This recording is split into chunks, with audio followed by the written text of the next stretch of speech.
নমস্কার বন্ধুরা, আমার চ্যানেলে আপনাদের সবাইকে স্বাগত জানাই। বাজারে সবসময় প্রচুর রুই মাছ, সেই রুই দিয়ে আজকে তৈরি করব সর্ষে দিয়ে রুই ভাপা। তাহলে চলুন দেখে নিই সবথেকে সহজভাবে সর্ষে দিয়ে রুই ভাপা কিভাবে তৈরি করা যায়। প্রথমেই নিয়ে নিয়েছি ভালো করে ধুয়ে 5 পিস রুই মাছ। এখানে প্রায় 400 গ্রাম মাছ আছে। মাছের মধ্যে দিয়ে দেব হাফ টিস্পুন লবণ আর হাফ টিস্পুন হলুদ গুঁড়ো। নুন আর হলুদটা মাছের গায়ে ভালো করে মাখিয়ে নেব।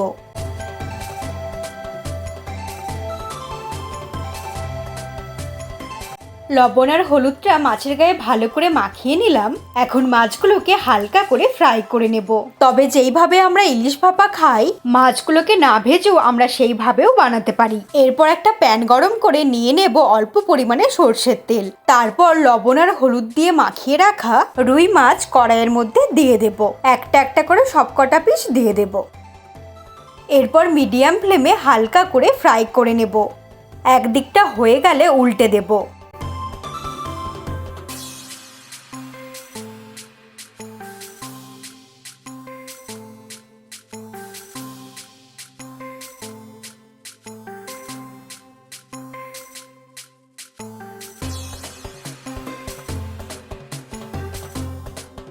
প্রায় 1 থেকে 2 মিনিট এইভাবে উল্টে পাল্টে হালকা করে ফ্রাই করে নিলাম।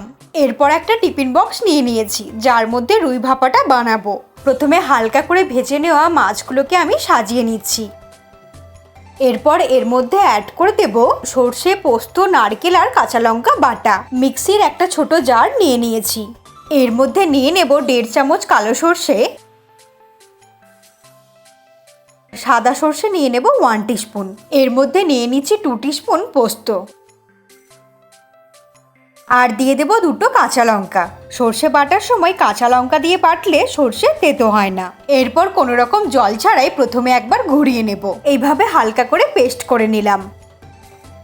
তারপর এর সঙ্গে অ্যাড করে দেব 2 টিস্পুন নারকেল কোড়া। নারকেল কোড়াটা আমি বাজার থেকে কেনা ব্যবহার করেছি। তারপর অল্প পরিমাণে জল অ্যাড করে একটা স্মুথ পেস্ট আমরা বানিয়ে নেব। নারকেল কোড়াটা কিন্তু চাইলে নাও অ্যাড করতে পারেন। এইভাবে একটা পেস্ট আমরা তৈরি করে নিলাম। এই তৈরি করা মশলার পেস্টটাই আমি অ্যাড করে দিলাম। এর সঙ্গে দিয়ে দিচ্ছি হাফ টিস্পুন লবণ, দিচ্ছি 1/4 টিস্পুন হলুদের গুঁড়ো, কাশ্মীরি রেড চিলি পাউডারও দিয়ে দিচ্ছি 1/4 টিস্পুন, আর এর সঙ্গে 1/4 টিস্পুন কালো জিরেও দিয়ে দিচ্ছি। আর দেব 1 চামচ সর্ষের তেল।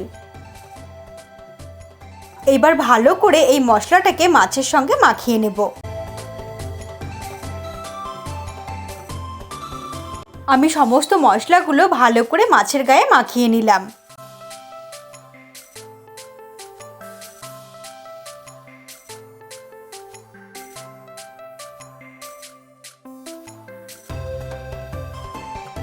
এরপর মিক্সির জারটার মধ্যে অল্প পরিমাণে জল নিয়ে মশলাটাকে ভালো করে গুলিয়ে নিয়ে এর মধ্যে অ্যাড করে দিলাম। আর মাছটা যাতে সুন্দরভাবে সেদ্ধ হয় সেই জন্য এই জলটা অ্যাড করলাম। এইবার এর ওপরে 3-4টে চেরা কাঁচা লঙ্কা দিয়ে সাজিয়ে দেব।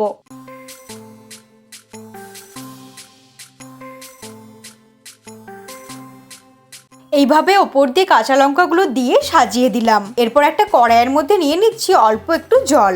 যেহেতু আমি ভাপে করব, তাই কড়াইয়ের মধ্যে নিয়ে নিলাম অল্প একটু জল। জলের মধ্যে একটা এইরকম গোল রিং দিয়ে দেব।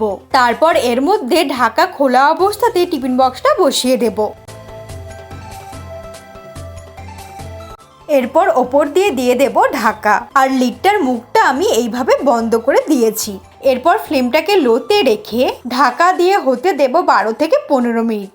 15 মিনিট হয়ে গেছে, আর দেখেই বোঝা যাচ্ছে মাছটা কিন্তু হয়ে গেছে। এইবার মাছটাকে নামিয়ে নেব। মাছটা খুব সুন্দর দেখতেও হয়েছে আর খুব ঝাঁঝালোও হয়েছে। এরপরেই গরম গরম সর্ষে দিয়ে রুই ভাপা গরম ভাতের সঙ্গে সার্ভ করব।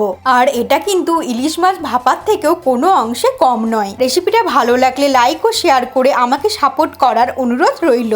যদি ভালো লাগে অবশ্যই বাড়িতে বানিয়ে আমাকে কমেন্ট করে জানাবেন। আর এরকমই নতুন নতুন সহজ সহজ ভিডিও সবার আগে দেখার জন্য আমার চ্যানেলটা সাবস্ক্রাইব করে নিন। ভালো থাকবেন আর সুস্থ থাকবেন। আমি আবারও নতুন রেসিপি নিয়ে খুব তাড়াতাড়ি ফিরে আসবো।